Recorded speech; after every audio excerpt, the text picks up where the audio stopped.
Hello बच्चों, स्वागत है आप सभी का आरपी ऑनलाइन क्लासेस में। मैं आरपी यादव आज का इस क्लास में आप लोग को 11th क्लास में ट्रिग्नोमेट्रिक इक्वेशंस का जनरल सॉल्यूशन के बारे में बताने वाले हैं, जिससे रिलेटेड बहुत सारे क्वेश्चंस 11th का एग्जाम हो या 11th का मैथमेटिक्स एग्जाम से रिलेटेड कोई कंपटीशन वाला एग्जाम हो, सभी में लगभग बहुत सारे क्वेश्चंस पूछे जाते हैं। तो चलिए आज का इस क्लास में ट्रिग्नोमेट्रिक इक्वेशंस का जनरल सॉल्यूशंस के बारे में स्टडी करते हैं। ध्यान दोगे, आज का टॉपिक है ट्रिग्नोमेट्रिक इक्वेशंस, जिसका जनरल सॉल्यूशन के बारे में हम लोग पढ़ने वाले हैं। ठीक है, ट्रिग्नोमेट्रिक इक्वेशंस या general solutions of trigonometric equations. तो इसमें कुछ फॉर्मूला है जो ध्यान रखोगे। ठीक है, सबसे पहला चीज साइन थीटा इक्वल टू अगर 0 हो तो थीटा का वैल्यू एन पाई होता है, याद रखोगे।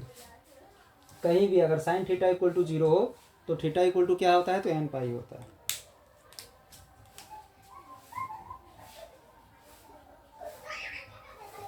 अगर कॉस थीटा इक्वल टू 0 है, कॉस थीटा इक्वल टू अगर 0 है तो थीटा इक्वल टू होता है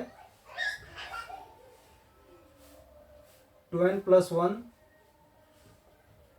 π/2, 2n + 1 π/2। Tan theta equal to अगर 0 है तो थीटा इक्वल टू हो जाएगा n पाई। साइन थीटा इक्वल टू अगर साइन अल्फा है, साइन थीटा इक्वल टू अगर साइन अल्फा है तो यहाँ पर क्या होगा, theta equal to n pi plus -1 to the power n into alpha, ये होगा।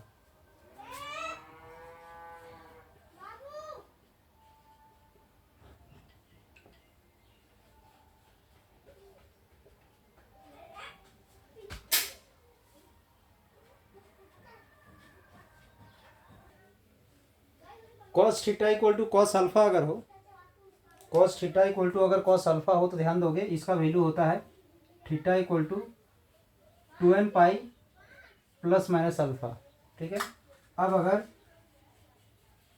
टेन थीटा इक्वल टू अगर टेन अल्फा है तो थीटा इक्वल टू हो जाएगा n पाई प्लस अल्फा। इसके बाद sine square theta equal to sine square alpha,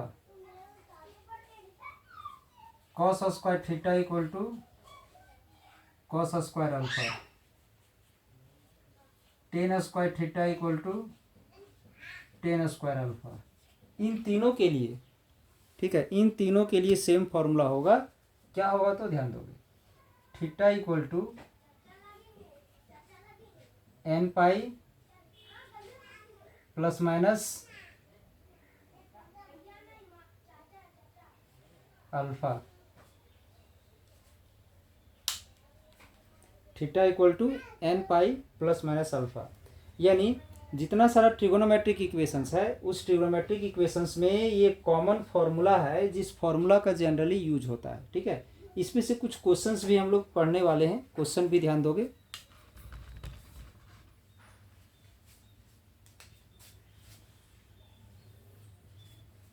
एक क्वेश्चन है, साइन थीटा इक्वल टू √3/2। ठीक है, साइन थीटा इक्वल टू √3/2 है, तो इसका जनरल सॉल्यूशन फाइंड करना है। तो सबसे पहला चीज़, और एक चीज़ ध्यान रखोगे यहाँ पर थोड़ा सा, ठीक है, यहाँ पर इसमें जितना सारा फॉर्मूला यूज किया गया है इन सभी फॉर्मूला में n का वैल्यू इंटीजर होता है, यानी n बिलोंग्स टू i होता है। इसमें जितना सारा फॉर्मूला लिखा गया है सभी में जहाँ जहाँ n है वहाँ वहाँ कोई भी इंटीजर हो सकता है, पॉजिटिव, नेगेटिव, 0 वगैरह कोई भी इंटीजर हो सकता है। तो अब चलिए क्वेश्चन को हम सॉल्व करते हैं। यहाँ पर इस क्वेश्चन का प्रिंसिपल वैल्यू अलग होता है। प्रिंसिपल वैल्यू हम लोग नहीं पढ़ रहे हैं, हम लोग आज जनरल सॉल्यूशन पढ़ रहे हैं। प्रिंसिपल वैल्यू के लिए हम अलग से क्लास देंगे। ठीक है, हम लोग इसका जनरल सॉल्यूशन सॉल्व करेंगे। तो सबसे पहला चीज़, जनरल सॉल्यूशन सॉल्व करना है तो इसके लिए अगर फॉर्मूला अप्लाई करना चाहते हैं, साइन का फॉर्मूला अप्लाई करना चाहते हैं तो यहाँ पर ऐसा कुछ होना चाहिए, यहाँ साइन है तो यहाँ भी साइन होना चाहिए। तो हम लोग जानते हैं कि √3/2 साइन में कितने डिग्री का वैल्यू होता है? तो इसका वैल्यू होता है हमारा 60 डिग्री। 60 डिग्री को पाई में क्या लिखते हैं? तो π/3 लिखते हैं ये। अब इसमें हम लोग ये फॉर्मूला अप्लाई कर देंगे, यहाँ से ये फॉर्मूला अप्लाई कर देंगे तो बस ये आ जाएगा। यानी क्या आ जाएगा यहाँ से इसका general solution?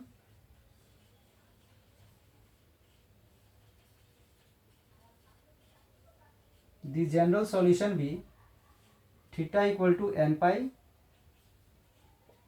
Plus -1 to the power n alpha. तो अल्फा के जहाँ पर यहाँ क्या है? π/3 है तो π/3 आ जाएगा। और लास्ट में यहाँ लिख देना है where n belongs to i, ऐसा। ठीक है, इस तरह से कुछ क्वेश्चंस और लेते हैं इसमें। टेन थीटा इक्वल टू दिया हुआ है 1/√3। तो टेन का वैल्यू 1/√3 कब होता है? तो 30 डिग्री पर होता है। 30 डिग्री यानी π/6, 10 π/6। इसमें फॉर्मूला अप्लाई हो जाएगा हमारा से ये वाला। ठीक है, यानी theta equal to n pi plus alpha हो जाएगा। तो यहाँ से थीटा का वैल्यू क्या आ जाएगा? Theta equal to n pi plus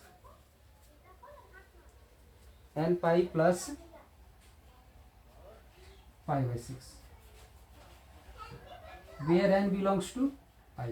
यहाँ पर भी n का वैल्यू क्या होगा? तो इंटीजर होगा। ठीक है,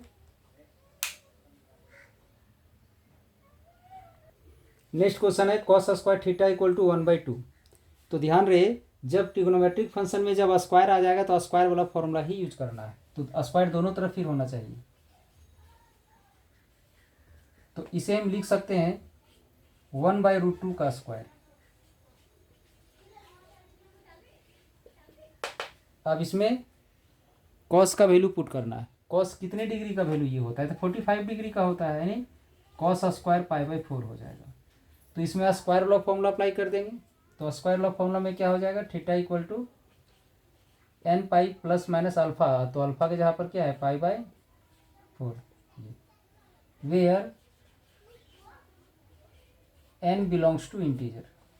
ठीक है, तो ये था हमारा आज का क्लास में एक छोटा सा वीडियो था, छोटा सा लेक्चर था, जिसमें ट्रिगोनोमेट्रिक इक्वेशंस का जनरल सॉल्यूशन के बारे में बताया गया। ठीक है, अब अगर इसी में प्रिंसिपल सॉल्यूशन अगर पूछा जाएगा तो उसके लिए अलग से हम एक क्लास देंगे। आज का क्लास हमारा यहीं समाप्त होता है।